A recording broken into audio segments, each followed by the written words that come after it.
ರಾಷ್ಟ್ರ ಸಂವಿಧಾನಕ್ಕೆ ನೀನೆ ಶಿಲ್ಪಿಯು, ನೀನೆ ಶಿಲ್ಪಿಯು, ದಾರಿದೀಪವು ನೀನೆ ಕಲಿಸಿಕೊಟ್ಟೆ ಸಮಾನತೆಯನು, ಸಮಾನತೆಯನು, ಏಕತೆಯನು. ರಾಷ್ಟ್ರ ಸಂವಿಧಾನಕ್ಕೆ ನೀನೆ ಶಿಲ್ಪಿಯು, ನೀನೆ ಕಲಿಸಿಕೊಟ್ಟೆ ಸಮಾನತೆಯನು. ನಿನ್ನ ಲೇಖನಿಯ ಬರಹ ದೇಶ ಗರ್ಜನೆ, ಒಂದು ಒಂದು ಮಾತು ಕೂಡ ಭೀಮ ಗರ್ಜನೆ.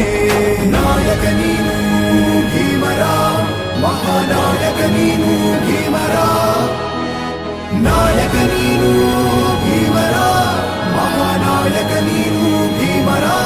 ನೊಂದ ಜನರಿಗೆ